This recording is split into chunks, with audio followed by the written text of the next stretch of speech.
Hello friends, welcome to editorial analysis by simplified civil services. आज 22 जून को total 3 article discuss किए जाएंगे। First article जो डिस्कस करेंगे वो है amended for new economic approach. जो सरकार बनी है गठबंधन की सरकार, उन्हें न्यू इकोनॉमिक अप्रोच अपनाने की ज़रूरत है। तो यहाँ पर हम बात करेंगे जो पिछले 10 साल तक के इकोनॉमिक अप्रोच थी वो क्या थी, उसमें क्या इश्यूज थे और नई अप्रोच में क्या होना चाहिए। काफ़ी इंपॉर्टेंट आर्टिकल है मेंस के पर्सपेक्टिव से। 2024 मेंस में इस तरह का क्वेश्चन आपको दिखाई दे सकता है। नेक्स्ट आर्टिकल जो डिस्कस किया जाएगा वो है Kota's and equity. Bihar government ने रिजर्वेशन 65% कर दिया था। रिसेंटली हाई कोर्ट ने इस ऑर्डर को स्ट्रक डाउन कर दिया है। तो रिजर्वेशन के बारे में बात करेंगे, इंपॉर्टेंट ये आर्टिकल है। नेक्स्ट आर्टिकल जो डिस्कस करेंगे वो है clean air for the young. Air pollution के कारण जो बच्चे हैं 5 साल से कम उम्र के, वो उनकी बहुत ज़्यादा डेथ हो रही है। रिसेंटली एक रिपोर्ट पब्लिश हुई है। तो यहाँ पर हम डेटा बेस्ड आर्टिकल है लेकिन इंपॉर्टेंट आर्टिकल है, आपको GS1 और GS3 दोनों में पूछा जा सकता है। अगर आपको हमारा एनालिसिस पसंद आ रहा है तो प्लीज़ आप लोग लाइक करिए, कमेंट करिए, शेयर करिए एंड सब्सक्राइब करिए। अगर आपको इसकी PDF चाहिए तो आप जो है हमारा टेलीग्राम चैनल भी ज्वाइन कर सकते हैं। सिंप्लीफाइड सिविल सर्विस सर्च करिए या फिर नीचे लिंक भी दी होगी, मोर में क्लिक करेंगे तो वहाँ पर आप डायरेक्ट लिंक पे क्लिक करके टेलीग्राम चैनल ज्वाइन कर सकते हैं। नाउ, कल एक बच्चे ने कमेंट किया था कि सर न्यूज़पेपर पढ़ने में कंसिस्टेंसी कैसे लाएं। तो ये इस पॉइंट पे मैंने उससे कमेंट किया था कि मैं बिल्कुल आपको कल डिस्कस करूँगा। अब इस बात पे हम हमारा डिस्कशन रखते हैं कि न्यूज़पेपर क्यों इम्पॉर्टेंट है और किस तरीके से कंसिस्टेंसी लाना है। तो यार एक चीज़ आप समझो UPSC के बारे में। UPSC एग्ज़ाम की ये क्राइटेरिया बेस्ड एग्ज़ाम है। ठीक, क्राइटेरिया क्या है? आपको बनना है बाबू, बड़े बाबू, नौकरशाह, बिल्कुल कलेक्टर बनोगे तो क्या होगा कि आपके पास खूब सारी फाइलें आएंगी। तो आपको पूरा जब भी ज़िले में काम करोगे खूब सारे SDM रहोगे, है ना, तब मजिस्ट्रेट रहोगे, DM बनोगे, खूब सारी फाइलें, खूब सारे डिस्प्यूट, सबको आपको रिजॉल्व करना है। इतनी बड़ी बड़ी फाइलें होती हैं, उसको पढ़ना होता है। तो आपकी रीडिंग कैपेबिलिटी बहुत अच्छी होना चाहिए। इसलिए प्रीलिम्स में, है ना, आपको ऐसे क्वेश्चन आते हैं कि आपने अलग अलग जगह से बहुत सारी चीज़ें पढ़ी हो, तब जाके आपको वो क्वेश्चन बनेंगे। मल्टीपल न्यूज़पेपर पढ़े हों, आर्टिकल्स पढ़े हों, प्रॉपर सिलेबस पढ़ा हो, इतना वास्ट सिलेबस कवर किया हो, तब जाके। तो यहाँ आपकी जो रीडिंग स्किल्स है, अगर आप इनको पढ़ते हैं तो वो डेवलप होना शुरू होती है। पहला पॉइंट, पहला क्राइटेरिया ये है। दूसरा क्राइटेरिया क्या है? राइटिंग स्किल्स, जो कि मेंस में काम आती है। क्या होता है, आप जब प्रमोट होंगे तो आपको लिखना बहुत ज़्यादा पड़ता है। इवन आप प्रमोट नहीं है तब भी आपको जो भी आप एक्शन ले रहे हो वहाँ पर आपको नोट डालना पड़ता है। एक्शन टेकन के लिए एक नोट लिखना होता है, तो लिखना बहुत ज़्यादा पड़ता है। उसके बाद आप लॉ बनाएंगे तब भी लिखेंगे। तो राइटिंग बहुत इंपॉर्टेंट और बहुत प्रिसाइज वर्ड्स में लिखना होता है। तो रीडिंग एंड राइटिंग, यही सिर्फ 2 मात्र क्राइटेरिया है। बाकी सारे सब्जेक्ट क्या हैं? मीडियम है इन 2 चीज़ों को चेक करने के लिए। समझ में आया क्या? तो UPSC का क्राइटेरिया सिर्फ 2 है, रीडिंग करना और राइटिंग। ये दोनों स्किल आपकी अगर बहुत स्ट्रांग है तो आपको कोई बाहर नहीं कर सकता। अगर ये स्किल्स आपके अंदर नहीं आ पाई है तो बहुत ज़्यादा डिफ़िकल्टी होती है। लास्ट में कम्युनिकेशन, जो आपने पढ़ा, जो आपने रीड किया, वो आपने लिखा और क्या आप उसे बोल करके एक्सप्रेस कर सकते हैं। ये 3 चीज़ के ऊपर पूरा UPSC एग्ज़ाम है। अब न्यूज़पेपर रीडिंग इसलिए इम्पॉर्टेंट है क्योंकि हम लोग जब पढ़ना शुरू करते हैं तो हम लोग बहुत हाई फाई स्कूल से तो होते नहीं है, मेजॉरिटी पॉपुलेशन की बात कर रहा हूँ मैं। सरकारी, केंद्रीय विद्यालय, एक्सीलेंस या फिर प्राइवेट स्कूल छोटे मोटे, जहाँ हमें ना अंग्रेज़ी अच्छी आती है ना हिंदी अच्छी आती है और पेपर पढ़ने में बहुत दिक्कत जाती है यार, बहुत ही ज़्यादा। तो पेपर जब मैंने शुरू किया था तो मुझे 3 घंटा, कभी कभी 3.5 घंटे तक लग जाते थे एक द हिंदू पढ़ने में अकेले, और बहुत डिफ़िकल्टी होती थी। लेकर बैठता था, गूगल करता था, नोट्स में लिखा करता था, जो भी वर्ड समझ नहीं आते थे, और बहुत मेहनत किया तब जाके मेरे को हिंदू आर्टिकल समझ में आने लगा, है ना। तो मेहनत आपको बहुत करनी पड़ेगी इनिशियली। पेपर पढ़ने के बेनिफिट बहुत हैं। क्यों? क्योंकि इससे मेरी रीडिंग स्किल्स इंप्रूव हुई, इससे मेरी राइटिंग, क्योंकि जैसे मैं आपको मेंस में पढ़ाता हूँ ना, मैं आपको बताता हूँ कि ये यार ये वाली लाइन लिखना है तुमको मेंस के आंसर में, ये चीज़ें तुम्हें तभी आएगी जब तुम पढ़ोगे, है ना। मैं तुम्हें समझा दे रहा हूँ, आसान कर दे रहा हूँ तुम्हारा काम, लेकिन एक बार तुम्हें रीड करना चाहिए, उससे तुम्हें पता चलेगा कि तुम इसे कैसे लिख सकते हो। तो ये आपकी रीडिंग और राइटिंग स्किल इंप्रूव करने के लिए न्यूज़पेपर का बहुत रोल है। 2 तरह के थॉट्स हैं, कुछ लोग बोलेंगे कि बिल्कुल न्यूज़पेपर नहीं पढ़ा हमने। यार उनका बैकग्राउंड देखो जाके, उन्होंने जिन्होंने न्यूज़पेपर नहीं पढ़ा वो कम्युनिकेट कितना बढ़िया कर रहे हैं, वो कितना फर्राटेदार अंग्रेजी बोल रहे हैं, उनका एक्सप्रेशन कितना अच्छा है, वो कहाँ से पढ़े हुए हैं, ये मैटर करता है। तुम लोग बस किसी भी टॉपर की बात देखिए, सुने और बोले हाँ यही फॉलो करना है। क्यों? क्योंकि वो आसान है ना। न्यूज़पेपर नहीं पढ़ना है, बहुत ट्रबल होता है शुरू में, वो आसान रास्ता है, तुम वही अपनाने लगते हो। तो हमें न्यूज़पेपर पढ़ना बहुत ज़रूरी है। अब कंसिस्टेंसी कैसे बनाए यार? एक तो सबसे पहले एक रूटीन डेवलप करो और एक स्पेसिफिक टाइम डिसाइड करो जिस पे आपको न्यूज़पेपर करना है। स्पेसिफिक टाइम आधा घंटा भी हो सकता है इनिशियली, क्योंकि चिड़चिड़ होती है, बहुत ज़्यादा नहीं पढ़ सकते, तो सिर्फ इनिशियली अपन ने, मैं अपने टेलीग्राम ग्रुप पे डालता हूँ क्या पढ़ना है क्या नहीं पढ़ना है। तो एक कोई भी न्यूज़पेपर उठा लो, इंडियन एक्सप्रेस या फिर द हिंदू, जिसकी लैंग्वेज आपको बेहतर लग रही है, जो पढ़ने में अच्छी वाइब दे रहा है, वो उठा लो, उसको पढ़े। उसमें से 5 मुश्किल से 7-8 न्यूज़ आती है ना। एडिटोरियल छोड़ देते हैं, अभी एडिटोरियल डिफिकल्ट होते हैं, शुरुआत में अपन सिर्फ न्यूज़ पढ़ लेते हैं, है ना। जो यूपीएससी रेलेवेंट है उसमें देख लिए, टिक कर लिए, 7-8 न्यूज़ है, बस इनको पढ़ना है, उसको पढ़े। जो वर्ड समझ में नहीं आएगा उसको प्रॉपरली सर्च करो, गूगल करो, देखो, क्योंकि वो बार बार रिपीट होगा, और अगर तुम उसे मिस करोगे, है ना, तो एकदम बिल्कुल वही नाक के नीचे से पूछते हैं सवाल, वहीं वो वर्ड पूछा जाएगा आपसे, है ना। तो आपके बाकी एग्जाम में भी काम आता है यार, इंग्लिश भी इंप्रूव होती है, वो कैप भी इंप्रूव होती है, तो ये सारी चीज़ें आपको करना है। तो इनिशियली आधा घंटा 45 मिनट दीजिए, धीरे धीरे आपको वो 45 मिनट्स में, है ना, जितना हो रहा है उतना करिए। फोमो नहीं करना है, क्योंकि यूपीएससी में ऐसा बिल्कुल नहीं होता कि आपने कुछ छोड़ा वहीं से आएगा। क्योंकि कितनी भी चीज़ पढ़ ले यार, पेपर तो पता नहीं कैसा आता है। तो पढ़ना है, लेकिन फोमो नहीं होना चाहिए, फियर ऑफ मिसिंग आउट नहीं होना चाहिए। अगर थोड़ा बहुत छूट गया कोई बात नहीं, तो फिर अपना पेपर पढ़ लिया 40-45 मिनट लगातार, 40-45 मिनट्स की रूटीन बनाओगी, स्पीड धीरे धीरे डेवलप होगी, वो आधा घंटा हो जाएगा टाइम। फिर 15 मिनट बचेगा तो उसमें एक्स्ट्रा न्यूज़ पढ़ना, है ना। फिर आर्टिकल रीड कर लेना, मेरा अगर आपने एनालिसिस देखा है तो उसको देखने के बाद एक बार रीड कर लेना, सिर्फ प्लेन रीडिंग मार देना, समझ में आ जाएगा। तो इस तरीके से हम क्या कर सकते हैं, अपना कंसिस्टेंसी बना सकते हैं। इसके अलावा अगर आप अफोर्ड कर सकते हैं न्यूज़पेपर और आपके यहाँ अवेलेबल है, तो ऑफलाइन पढ़ना ट्राई करिए यार। जब तक के पेन पेपर से नहीं लिखेंगे मज़ा नहीं आएगा, है ना। अगर आप आईपैड से पढ़ रहे हैं तो वो भी वेल एंड गुड है, अगर आपकी आदत है तो। पर मैं ओल्ड स्कूल हूँ, मुझे लगता है कि, है ना, रीडिंग ऑफलाइन ज़्यादा बढ़िया होती है, बुक ज़्यादा पढ़ना चाहिए। तो ये अगर आप कर रहे हैं, है ना, ऑफलाइन में पढ़ रहे हैं, तो वो बहुत बढ़िया है। आपके ऊपर डिपेंड करता है आप जिसमें कंफर्टेबल हैं।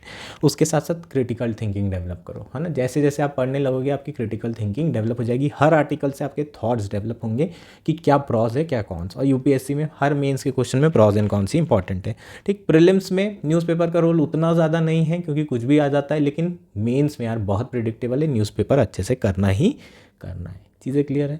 तो ये न्यूज़पेपर के बारे में हो जाएगा, है ना। जो बच्चे ने कमेंट किया था, बाकी लोगों के लिए भी हो जाएगा कि किस तरीके से हम कंसिस्टेंट रह सकते हैं। अब हम लोग एनालिसिस शुरू करते हैं अपना।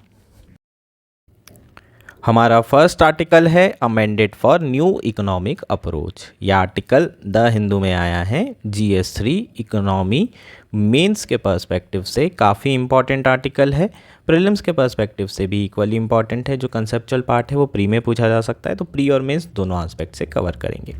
अगर आप आर्टिकल को देखें तो उसकी हेडिंग से ही आपको समझ में आ जाएगा कि ये आर्टिकल है किसके बारे में। अब मैंडेट की बात कर रहे हैं, इसका मतलब जो नई सरकार बनी है गठबंधन की सरकार, उससे जो मैंडेट मिला है वो मैंडेट किसके लिए दिया गया है, न्यू इकोनॉमिक अप्रोच के लिए। तो यहाँ पर जो हेडिंग है वो ये क्लियरली बता रही है कि जो अभी तक की अप्रोच चल रही थी उसे छोड़ना होगा और नई इकोनॉमिक अप्रोच अपनाने की ज़रूरत है सरकार को। तो अभी हम इस आर्टिकल में क्या क्या देखेंगे, एनडीए की जो अप्रोच थी इकोनॉमिक अप्रोच वो क्या थी, इसमें क्या इश्यूज़ थे, क्या फ्लॉज थे, उसके बारे में बात करेंगे, और न्यू इकोनॉमिक अप्रोच क्या होना चाहिए इस पर चर्चा की जाएगी। तो ये बेसिकली इस तरीके से हम आर्टिकल को एड्रेस करेंगे। शुरू करते हैं आर्टिकल। आर्टिकल अच्छा है, काफ़ी अच्छा आर्टिकल है ना। रीड करना चाहें एक बार रीड ज़रूर कर सकते हैं। सो जनरल इलेक्शन कंप्लीट हुए हैं और इलेक्शन कहीं ना कहीं सिग्नल दे रहे हैं डिसकंटेंट का। डिसकंटेंट मतलब क्या होता है, असंतोष होना, डिससेटिस्फेक्शन होना। ठीक, तो जो इकोनॉमिक कंडीशन है उससे कहीं ना कहीं लोग खुश नहीं हैं, जो इकोनॉमिक पॉलिसी है उससे कहीं ना कहीं लोग खुश नहीं हैं। बीजेपी सरकार में तो ज़रूर आई है, लेकिन ये जो मैंडेट मिला है कोलिशन गवर्नमेंट वाला, ये कहीं ना कहीं क्लियर कट बता रहा है कि ग्राउंड लेवल पर जो स्थिति है इकोनॉमिक जो सिचुएशन है लोगों की, फाइनेंशियल जो सिचुएशन है लोगों की, वो अच्छी नहीं है। अब यहाँ पर रीजंस दिए हुए हैं डिसकंटेंट के कि क्या क्या रीजंस हैं। सबसे पहला रीज़न है डिसकंटेंट का, असंतोष होने का, वो है परसिस्टेंट इन्फ्लेशन, है ना। जो इन्फ्लेशन है उसको सरकार बहुत अच्छे से कंट्रोल नहीं कर पाएगी। ओवरऑल कोर इन्फ्लेशन या फिर ओवरऑल हेडलाइन इन्फ्लेशन की बात करें तो वो अंडर 6% रहा है, जो थ्रेशोल्ड है इन्फ्लेशन टारगेटिंग का। लेकिन जो फूड इन्फ्लेशन था वो बहुत ज़्यादा हाई रहा है पिछले कुछ सालों में। तो हाई फूड प्राइसेस देखने को मिले हैं मेनली पल्सेस में, सीरियल्स में। ठीक, तो पल्सेस और सीरियल ये तो बहुत ही इम्पॉर्टेंट होता है ना। हर आदमी जो है रोटी दाल ये सारी चीज़ें तो खाता है, और पल्सेस के थ्रू ही लोगों को प्रोटीन भी मिलता है। तो न्यूट्रिशनल इनसिक्योरिटी भी बहुत ज़्यादा बढ़ सकती है अगर पल्सेस के प्राइस बहुत ज़्यादा बढ़ जाते हैं। और जो हाउस होल्ड है वो वेजिटेरियन है ना। अगर नॉन वेजिटेरियन भी है तब भी नॉन वेज खाने के लिए इतना पैसा मतलब लोगों के पास नहीं होता है, अगर बहुत ही पुअर हाउस होल्ड है तो ओवरऑल देखें जो पल्सेस के प्राइस बढ़ रहे हैं, सीरियल के प्राइस बढ़ रहे हैं, उससे बहुत ज़्यादा जो है डिसकंटेंट है एकदम पुअर हाउस होल्ड में। ठीक, इसके कारण होगा क्या, इन्फ्लेशन अगर बहुत ज़्यादा परसिस्टेंट है और फूड प्राइसेस हाई हैं तो इससे डायरेक्टली जो परचेसिंग पावर होगी रूरल इंडिया की और जो पुअर हाउस होल्ड हैं उनकी, वो कम हो जाएगी। मान लीजिए लोगों को 100 200 300 रुपये पर डे मिल रहे हैं, अगर वो पर डे है ना 200 या 250 रुपये सिर्फ खाने में लगा दे रहे हैं और 85 रुपये बच रहा है या कुछ भी नहीं बच रहा है, तो फिर वो बाकी चीज़ें कैसे खरीदेंगे? इंडस्ट्रियल गुड खरीदेंगे क्या? बिल्कुल नहीं। अब जब वो इंडस्ट्रियल गुड नहीं खरीदेंगे तो जो रूरल इंडिया है जहाँ पर 70% पॉपुलेशन है ना इंडिया की, यहाँ पर डिमांड नहीं होगी, तो ओवरऑल आपको जो है रूरल एरिया में डिमांड कम मिलेगी। और डिमांड अगर कम है तो प्राइवेट सेक्टर बिल्कुल भी इन्वेस्ट नहीं करेगा। और इसी कारण से ओवरऑल इंडिया की जो जीडीपी है वो इतनी ज़्यादा नहीं रही है। जो अभी जीडीपी नंबर आ रहे हैं वो किस लिए आ रहे हैं? क्योंकि कैपिटल एक्सपेंडिचर हो रहा है, गवर्नमेंट इन्वेस्टमेंट कर रही है। तो जब तक कि इंडिया में इन्वेस्टमेंट नहीं होता है, कहीं ना कहीं एक चीज़ तो कन्फर्म है, ग्रोथ बहुत तेज़ी से नहीं बढ़ती है। प्राइवेट सेक्टर इन्वेस्ट नहीं कर रहा है क्योंकि ओवरऑल जो डिमांड है रूरल एरिया में वो बहुत कम है। चीज़ें क्लियर है क्या? नेक्स्ट बात करते हैं डिसकंटेंट का जो अगला रीज़न है वो है अनएम्प्लॉयमेंट इंक्रीज़ होना। पीएलएफएस के सर्वे में शो किया गया है कि जो रियल अर्निंग्स हैं रेगुलर एम्प्लॉयज़ की और सेल्फ एम्प्लॉयड की वो कम हुई है। ओवरऑल अनएम्प्लॉयमेंट नंबर जो है काफ़ी बड़ा है ना। पिछले 40 सालों में जो अनएम्प्लॉयमेंट था वो हाईएस्ट लेवल पर आया था 2017-18 पे, उसके बाद से थोड़ा कम होना शुरू हुआ है। कोविड ईयर्स थे उसमें भी बहुत ज़्यादा अनएम्प्लॉयमेंट इंक्रीज़ हो गया था, बहुत ज़्यादा हमें माइग्रेशन देखने को मिला, तो काफ़ी ज़्यादा डिस्ट्रेस जो है हमें लोअर लेवल पर है ना, लोअर स्ट्रेटा लेवल पर देखने को मिला है। तो अनएम्प्लॉयमेंट एक बहुत बड़ा रीज़न। उसके अलावा नियुक्तियाँ नहीं होना है ना, पेपर लीक हो जाना, सरकारी पोस्ट भरा ना जाना, कई समय तक के पेपर चल रहे हैं, एक ही पेपर जो है फॉर्म निकल के 5 साल में कंप्लीट हो रहा है। तो इस तरीके की है ना डिस्क्रिपेंसीज़ के कारण एक बहुत ज़्यादा डिसकंटेंट था स्पेशली यंग लोगों में, और वो हमें है ना यूपी के जो वर्डिक्ट है उसमें देखने के लिए मिला। नेक्स्ट क्या है डिसकंटेंट का रीज़न? Agrarian crisis. यार एग्रेरियन क्राइसिस एक बहुत बड़ा जो है मुद्दा था, है ना। कहीं ना कहीं ये डिसकंटेंट जो देखने के लिए मिला है, जो वर्डिक्ट आई है, वो एग्रेरियन क्राइसिस के कारण है। इसका सबसे बड़ा रीज़न क्या है? जो रूरल लेवल पर इंफ्रास्ट्रक्चर है वो प्रॉपरली डेवलप नहीं हुआ है, जैसे कि इरिगेशन फैसिलिटी प्रॉपर नहीं है, स्टोरेज फैसिलिटी प्रॉपर नहीं है। इरिगेशन फैसिलिटी अगर होती तो हमें रेनफॉल पे रिलाय नहीं करना पड़ता, और जो लास्ट ईयर रेनफॉल डेफिसिट हुई थी उसके कारण हमारा एग्रीकल्चर ग्रोथ एकदम 0.7 या 0.3% के अराउंड था, ये नहीं होता, है ना। रेनफॉल हो या ना हो, अगर इरिगेशन फैसिलिटी होगी तो एग्रीकल्चर प्रोडक्शन हाई रहेगा। ओवरऑल जो स्टोरेज फैसिलिटी है वो अच्छी नहीं है, उसके कारण जो फूड और वेजिटेबल के प्राइसेस है वो भी बहुत हाई हो जाते हैं, क्योंकि काफ़ी सारा तो फूड एंड वेजिटेबल्स आपके ख़राब होते हैं, पेरिशेबल गुड्स है ना, ज़्यादा समय तक आप इसको रख नहीं सकते अगर कोल्ड स्टोरेज फैसिलिटी है नहीं तो। इससे फार्मर्स को भी बहुत नुकसान होता है क्योंकि उन्हें तुरंत बेचना पड़ता है। कई बार लो प्राइसेस में आपने कई बार देखा होगा कि टमाटर सड़क पे फेंक देते हैं किसान, 2 रुपये 3 रुपये किलो बिकते सकते हैं। तो उसके कारण भी एग्रेरियन क्राइसिस बहुत ज़्यादा है। इसके अलावा इनपरफेक्ट मार्केट स्ट्रक्चर है ना, बहुत ज़्यादा असिमेट्री है, लैक ऑफ इंफॉर्मेशन है जितने भी इकोनॉमिक एजेंट हैं। जैसे कि आपके फार्मर हैं, उसके बाद बहुत सारे मीडिएटर हैं, उसके बाद फिर मंडी में बेचा जाता है। तो यहाँ पर जो मार्केट स्ट्रक्चर है वो परफेक्ट कंपटीशन वाला नहीं है, बहुत ज़्यादा मोनोपोली है। हालांकि सरकार ने प्राइवेटाइजेशन करने की कोशिश की थी, 3 बिल ला करके बहुत बड़ा रिफॉर्म करने की कोशिश की थी, लेकिन चूंकि सारे जो प्लेयर्स थे वो ऑन बोर्ड नहीं थे, इसलिए वो बिल को वापस जो है रिपील करना पड़ा। ठीक, नेक्स्ट क्या इशू है, lack of investment in social sector. सरकार के द्वारा है ना कैपिटल एक्सपेंडिचर किया जा रहा है, रोड बनाई जा रही है, खूब जो है कैपिटल एक्सपेंडिचर, डिजिटाइजेशन पे बहुत खर्चा कर रहे हैं, एवरीथिंग बिल्कुल बढ़िया है। लेकिन जो सोशल सेक्टर है यार वो भी बहुत इंपॉर्टेंट होता है। एजुकेशन और हेल्थ, इस पर बहुत ज़्यादा हमें फोकस देखने के लिए नहीं मिला है। कोविड के नेक्स्ट ईयर में ही हमें बस देखने को मिला था कि बजट हेल्थ का काफ़ी बढ़ाया था, लेकिन अगर आप ऑन एन एवरेज पिछले 10 साल की बात करेंगे तो उतना ज़्यादा जो है ना हेल्थ में और ना एजुकेशन में फोकस देखने के लिए मिला है सरकार का। तो ये कुछ डिसकंटेंट के रीजंस हो जाएंगे। अब बात करते हैं कि एनडीए की अभी तक के जो इकोनॉमिक पॉलिसी रही है वो किस पे बेस्ड रही है, किस पे फोकस रही है। तो सबसे पहले जो इकोनॉमिक पॉलिसी रही है वो फॉरेन इन्वेस्टमेंट को अट्रैक्ट करने पे। ठीक, आपने एफडीआई 100% कर दिया, ऑटोमेटिक रूट कर दिया, सिंगल विंडोज़ लगा दी कि भाई आप आइए और क्या करिए, मेक इन इंडिया करिए। लेकिन मेक इन इंडिया जो है टेक ऑफ नहीं हो पाया है, मेक इन इंडिया इतना ज़्यादा जो है सक्सेसफुल नहीं रहा है। इसके अलावा डिजिटल स्फीयर में मूव किए, है ना, सब कुछ डिजिटाइज करने की कोशिश की ताकि जो गवर्नेंस है वो बेहतर हो सके। बिल्कुल, और इसमें सरकार काफ़ी हद तक सफल भी हो पाई है। कैशलेस पेमेंट हो गए हैं, अब सबको यूपीआई यूज़ करने लगे। तो एटलीस्ट जो अर्बन एरिया है वहाँ पर ये चीज़ काफ़ी ज़्यादा जो है आपको दिख रही है कि डिजिटाइजेशन काफ़ी हुआ है। इसके अलावा जो मैन्युफैक्चरिंग सेक्टर है उसको सब्सिडी के थ्रू डेवलप करने की कोशिश की गई है और हाईवे कंस्ट्रक्शन भी तेज़ी से किया जा रहा है। इसके अलावा सरकार ने जो है ना कुछ पॉपुलिस्ट मूव भी किए हैं, जैसे कि फार्मर्स के लिए पीएम किसान के अंदर ट्रांसफ़र्स, है ना, हाउसवाइफ के लिए transfer, free ration for the poorest. ठीक, तो ये कुछ पॉपुलिस्ट मूव हैं। और कुछ जो है सरकार के जो मूव हैं जैसे कि अभी मैंने डिस्कस किया, FDI, digitization and make in India, ठीक, और मैन्युफैक्चरिंग, ये सारी चीज़ों पे सरकार की जो है इकोनॉमिक पॉलिसी रही है। इसके अलावा अगर हम देखें तो एक मैक्रो इकोनॉमिक स्टेबिलिटी पर भी बहुत ज़्यादा फोकस किया गया है। मैक्रो इकोनॉमिक स्टेबिलिटी में सिर्फ इन्फ्लेशन है जो उतना कंट्रोल नहीं हुआ है, इसके अलावा जीडीपी पे बिल्कुल, इसके अलावा फिस्कल कंसोलिडेशन, फिस्कल डेफिसिट, इन सारी चीज़ों पे बहुत फोकस किया है। कोविड के पहले फिस्कल कंसोलिडेशन बढ़िया था, ओवरऑल मैक्रो इकोनॉमिक स्टेबिलिटी थी।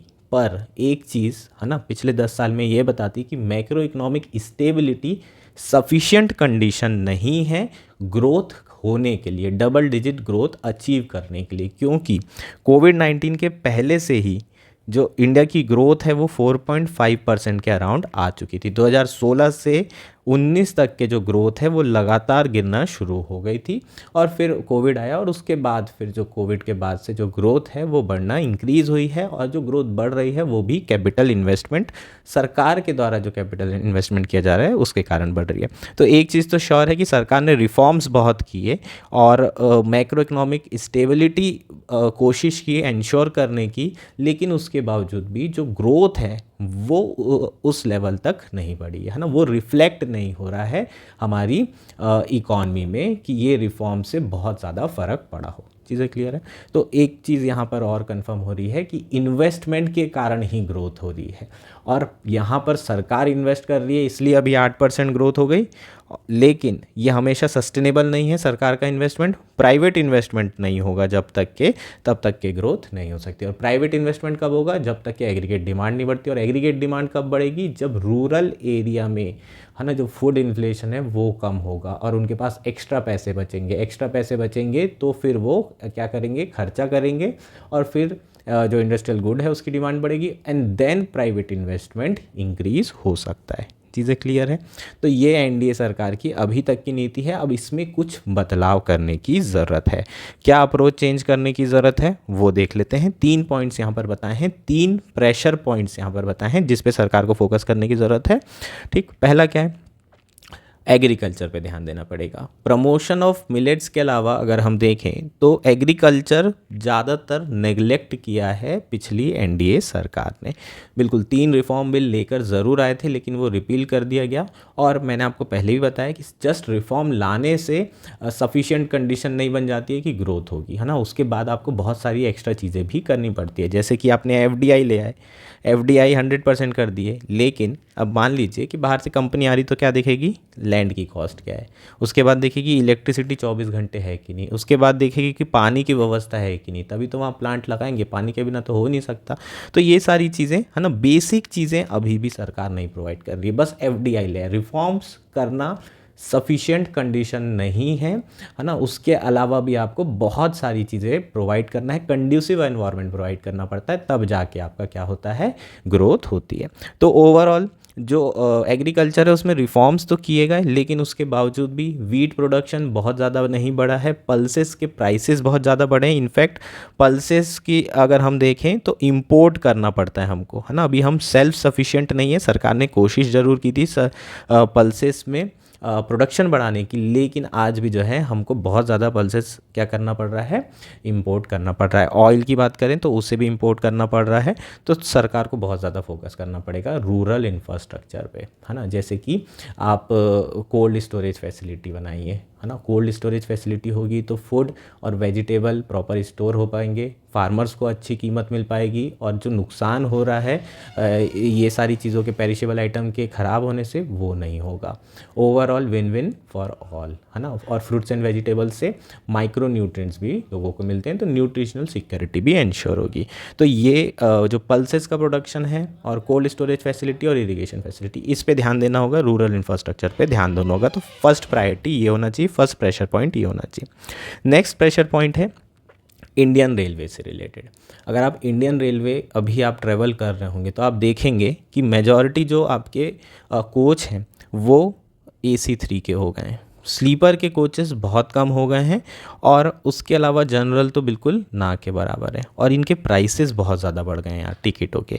तो जो लॉन्ग डिस्टेंस माइग्रेशन है ना, बहुत ज़्यादा लोग करते हैं, वो हमने देखे थे कोविड के समय में, और ट्रेन ही एकमात्र ऐसी चीज़ थी जिससे लोग जो है लॉन्ग डिस्टेंस में ट्रेवल भी कर सकते थे, और सस्ता भी था और ओवरऑल कंफर्टेबल भी था। लेकिन अब क्या हो गया है कि लोगों को टिकट लेस जो है AC के डब्बे में बैठ रहे हैं, कभी स्लीपर में बैठ रहे हैं, तो प्रॉपर जो ट्रेन है ना, उस पर ध्यान नहीं दिया गया है। दिया गया है तो बड़े बड़े प्रोजेक्ट पे ध्यान दिया गया है, ऐसा यहाँ लिखा हुआ है। जैसे कि वंदे भारत ट्रेन है उसको लेके आना है, बुलेट ट्रेन लेके आना है ना। तो हाई स्पीड ट्रेन पे ज़्यादा फोकस किए हैं। लोकल लोगों की रिक्वायरमेंट और जो एग्जिस्टिंग इंफ्रास्ट्रक्चर है उसे बेटर करने पर सरकार ने फोकस नहीं किया है। तो यहाँ पर कहीं ना कहीं सीरियस फेलियर ऑफ जजमेंट हुआ है सरकार के द्वारा।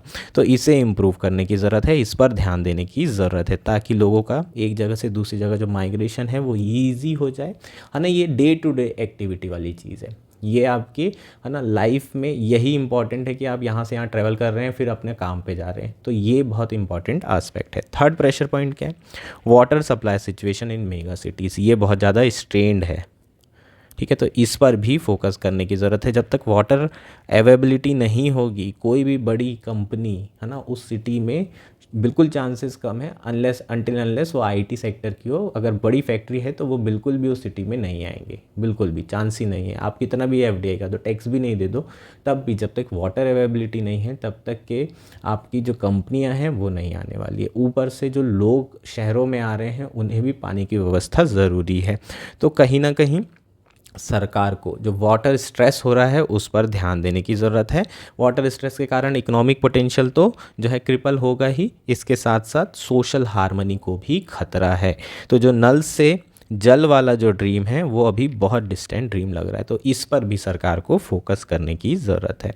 ठीक, एक्सप्रेसवे, डिजिटल स्टैक, इन सब में जो बीजेपी चैम्पियन है, ये सारी चीज़ें इम्पॉर्टेंट है, लेकिन मोस्ट प्रेसिंग नीड की अगर हम बात करें तो जो day to day economic activity है ना, उसमें स्पेशली रूरल एरिया के लोगों में, उसमें जो चीज़ें आती है वो माइग्रेशन से रिलेटेड है, पानी की व्यवस्था है और खाना अभी भी, है ना। ये 3 चीज़ें बहुत इम्पॉर्टेंट है।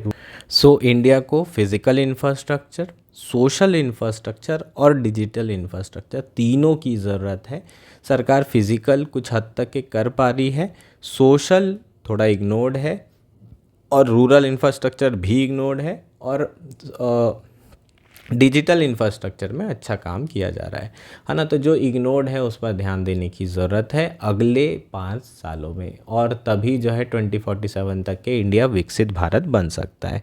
ठीक, ये जो जितनी भी सर्विसेज की हमने बात की है, ये प्राइवेट सेक्टर क्या नहीं करेगा, नहीं दे पाएगा। ठीक है, ये सब कुछ पब्लिक सेक्टर को ही देना पड़ेगा। और गवर्नमेंट जो पिछले 10 साल रही है, अगर आप देखेंगे तो एक पैटर्न देखने मिलेगा, वो रिफॉर्म करते हैं और रिफॉर्म करके छोड़ देते हैं, बोलते हैं कि अब प्राइवेट सेक्टर जो है इन्वेस्ट करना चालू करे, अब प्राइवेट सेक्टर यहाँ पर एंटर करेगा। ऐसे नहीं होगा, प्राइवेट सेक्टर ऐसे एंटर नहीं करता है, और पिछले 10 सालों में नहीं किया तो अगले 5 सालों में क्यों करेगा, है ना। तो ये सारी फैसिलिटीज़ सरकार को खुद ही जो है प्रोवाइड करनी पड़ेगी, पब्लिक इंफ्रास्ट्रक्चर सरकार को ही प्रोवाइड करना पड़ेगा। अगर वेस्टर्न कंट्री की बात करें तो वहाँ पब्लिक इंफ्रास्ट्रक्चर बहुत ही ज़्यादा बढ़िया है, तभी वहाँ पर जो है ग्रोथ आपको ज़्यादा देखने को मिली है, मतलब जब उनकी डेवलपिंग से वो डेवलप्ड बने थे।